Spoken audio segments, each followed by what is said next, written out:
Buenas noches, los saluda Charito Palacios Meléndez y el día de hoy vamos a continuar con el curso Proceso Inmediato. En este día vamos a hablar acerca de los supuestos de aplicación del proceso inmediato. Lo primero que debemos tener claro es que estos supuestos de aplicación se encuentran regulados legislativamente. ¿Dónde los encontramos? En el artículo 446 del Código Procesal Penal. Y son 4 supuestos de aplicación que vamos a estudiar el día de hoy. Y el objetivo del curso hoy es tener claro cuándo es procedente un proceso inmediato. 4 supuestos de aplicación.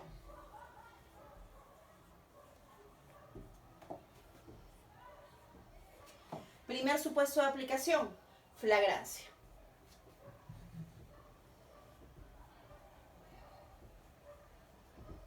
Segundo supuesto de aplicación, confesión. Tercer supuesto de aplicación, prueba evidente.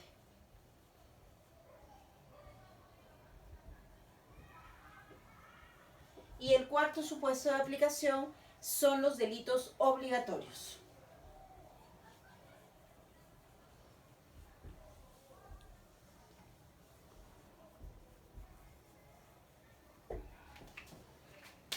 Resumiendo, tenemos que los supuestos de aplicación del proceso inmediato son 4: flagrancia, confesión, prueba evidente y delitos obligatorios. Y los encontramos regulados en el artículo 446 del Código Procesal Penal.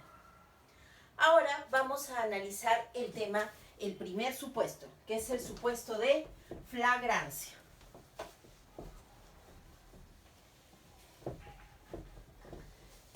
La flagrancia delictiva tiene 2 tipos de notas.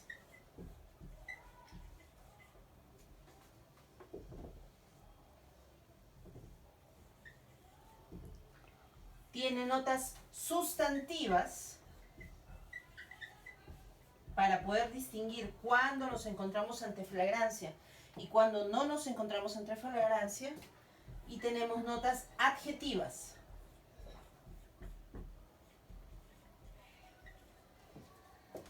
Respecto a las notas sustantivas, tenemos 2 supuestos que se tienen que dar de manera concurrente: la inmediatez temporal y la inmediatez personal.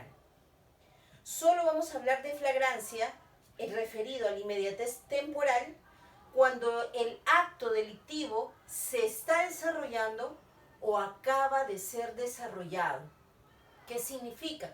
Que cuando descubren a alguien mientras comete el hecho delictivo o acabado de haberlo realizado, es que estamos ante la primera nota de la flagrancia. Ay, ¿qué escribe ahí? Recién me di cuenta, nadie me dice nada. Flagrancia.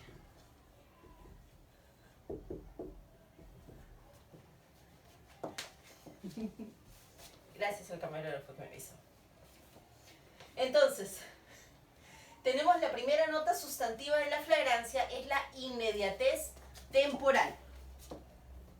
Inmediatez temporal. ¿Qué significa? Que si la persona no ha sido descubierta mientras cometía el hecho delictivo o después de haberlo cometido, no se da la nota sustantiva de flagrancia. Por eso es que es tan cuestionada la cuasiflagrancia, que vamos a ver más adelante qué es. Pero en notas sustantivas también tenemos la inmediatez personal. No basta que la persona haya sido descubierta apenas ha acabado de cometer el delito. Porque cuando la persona es descubierta mientras comete el delito, se da de manera copulativa la inmediatez temporal y la inmediatez personal. Ves a la persona y luego de que ves a la persona, esta persona huye. En cambio, cuando la persona ya está huyendo, tienes que ir a analizar si es que hay inmediatez personal, que implica que la persona se encuentre en el lugar de los hechos en situación o en relación con aspectos del delito. Por ejemplo, objetos, instrumentos, efectos, pruebas que programen su directa participación en la ejecución de la acción delictiva. Que lo encuentras con algunos bienes delictivos, que lo encuentres con el celular, por ejemplo. Una persona que acaba de cometer un hurto está corriendo y lo capturan. Ahí estamos ante una inmediatez temporal e una inmediatez personal. Si es que no se dan las dos notas sustantivas, no podemos hablar de flagrancia en términos utilizables para el proceso inmediato. Pero la flagrancia también tiene notas adjetivas. Y estas dos notas adjetivas se refieren a la percepción directa y efectiva que tú tienes que haber visto, tienes que haber percibido, o de otro modo, quizás mediante material fílmico, a la persona que ha cometido el hecho delictivo. Y además tiene que haber una necesidad urgente de intervención policial. Y eso va a valorarse en función al principio de proporcionalidad. Estos dos criterios para distinguir si nos encontramos ante flagrancia o no, se encuentran recogidos a nivel doctrinal por los tres tipos de flagrancias, que también a su vez se encuentran recogidos legislativamente en el artículo 259 del Código Procesal Penal.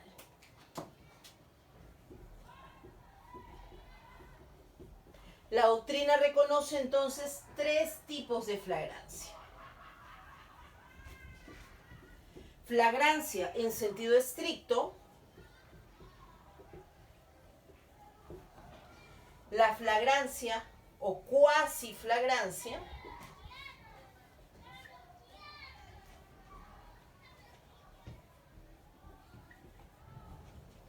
y la flagrancia presunta.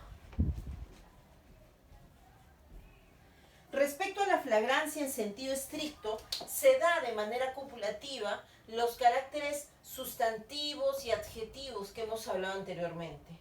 Porque la persona es sorprendida y además detenida en el momento mismo en que ejecuta el hecho delictivo.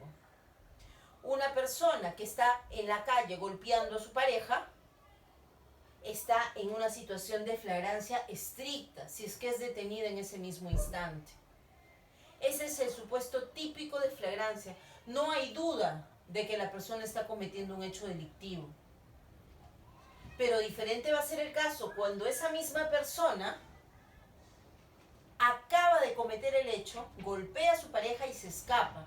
Y la pareja sale, la agraviada, y pide ayuda. Me acaba de golpear. Y mientras él se escapa, lo capturan. Entonces ahí estaremos en la cuasi flagrancia. Es capturado inmediatamente después de haber realizado el hecho delictivo, siempre que no se le haya perdido de vista y además que haya sido perseguido desde la realización del delito. Y finalmente, en la flagrancia presunta, vamos un paso más allá todavía. No se le captura en el momento de cometer el delito. Tampoco se le captura apenas ha huido y no se le ha perdido de vista, sino que se llega a perder de vista al delincuente, el delincuente de alguna forma logra escapar, pero se le encuentra con vestigios o datos que permiten intuir su intervención en el hecho delictivo. Se acaba de cometer un homicidio y se encuentra con el cuchillo en la mano y ensangrentado. Eso sería la flagrancia presunta. Entonces, la flagrancia presupone que todos los elementos necesarios para evidenciar el hecho delictivo se encuentren presentes en el lugar de los hechos.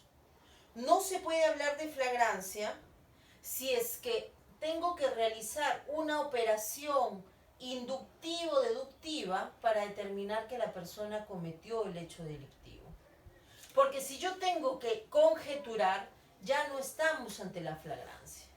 La flagrancia es lo evidente, lo que se ve. Eso es la flagrancia. Porque la flagrancia no se demuestra. La flagrancia está vinculado solo a prueba directa. Para acreditar una flagrancia no puedo hablar de prueba indiciaria, por ejemplo. No puedo decir que yo a partir de datos objetivos, a partir de un hecho indicado, haciendo una regla de máxima de la experiencia, llego a un hecho indicado que me significa que ha cometido el delito. ¿Qué va a significar entonces? Que la flagrancia excluye la sospecha, la conjetura, la intuición, las deducciones. Y eso nos lleva a preguntar, ¿realmente podemos hacer una lectura e identificar el concepto de flagrancia del artículo 259 del Código Procesal Penal con el supuesto de incoación de proceso inmediato, flagrancia? Si ustedes revisan su código, van a verificar que allí regula estos tres tipos de flagrancia. Flagrancia en sentido estricto, la cuasiflagrancia y la flagrancia presunta. Sin embargo, respecto a estos dos primeros tipos de flagrancia, no hay discusión alguna. Si es que se da flagrancia en sentido estricto, sí estamos ante un supuesto de incoación de proceso inmediato. Si se da la cuasiflagrancia, mientras está huyendo y no se le pierde de vista, estamos ante un supuesto de incoación de proceso inmediato. En cambio, en el caso de la flagrancia presunta, no estamos ante un supuesto de incoación de proceso inmediato. El acuerdo plenario 2/2016 nos dice que la flagrancia presunta, por más que se encuentre regulada como flagrancia en el Código Procesal Penal, no constituye supuesto de aplicación de proceso inmediato. ¿Por qué? Porque la flagrancia presunta es una flagrancia dudosa. Y para yo pasar a un proceso inmediato, tengo que tener un grado de probabilidad alto de que sí se ha cometido el delito. Y acá tenemos que poner un caso para que se pueda entender. Juan y Pedro son capturados y se les imputa el delito de receptación agravada. ¿Qué se les encuentra en su poder? Juan es el que maneja una mototaxi. Como pasajero se encuentra Pedro cargando 2 CPUs y 2 pantallas de computadora, con sus respectivos mouse, con sus respectivos teclados. En sí eran 2 computadoras. Y para esto había una denuncia en la comisaría de que estas 2 computadoras habían sido hurtadas de un centro de internet. ¿Qué dijeron los policías? Hicieron una conclusión. Ellos han participado en el hurto, porque se les ha encontrado con los bienes delictivos dentro de las 24 horas que establece el Código Procesal Penal. La pregunta es, ¿bastará que se encuentre dentro de las 24 horas para hablar de flagrancia? ¿Bastará que se le haya encontrado con los bienes delictivos para hablar de flagrancia? Acá el acuerdo plenario es claro. Nos dice que se tiene que tener en cuenta la flagrancia en sentido estricto y la cuasiflagrancia, pero no la flagrancia presunta. Y en este caso estaríamos ante un caso de flagrancia presunta. Y si la Fiscalía solamente incoa por el supuesto de flagrancia, entonces como defensa deberíamos solicitar la improcedencia de la incoacción. La mayoría de abogados en audiencias de incoación de proceso inmediato no cuestionan la calificación de flagrancia. Y no la cuestionan porque dicen, realmente se dan los otros supuestos, ¿no? Si quizás hay prueba evidente. No hay flagrancia, pero sí hay prueba evidente. Y no cuestionan nada, dicen, no observo la incoación de proceso inmediato. Y eso es algo erróneo. Porque si yo no cuestiono la inexistencia de flagrancia y estoy ante una persona que sí ha cometido el delito, al momento de determinar judicialmente la pena, no le voy a poder aplicar la circunstancia premial de reducción de 1/3 de pena por confesión sincera. Porque para aplicarle la reducción de 1/3 de pena, no tiene que haber existido flagrancia. La flagrancia excluye el beneficio premial. Y si yo en audiencia de incoación cuestiono la existencia de flagrancia como supuesto de incoación de proceso inmediato, me permite llegar a un mejor acuerdo al momento de arribar a una salida alternativa. Entonces, con eso terminamos la primera parte referida al supuesto de aplicación de flagrancia.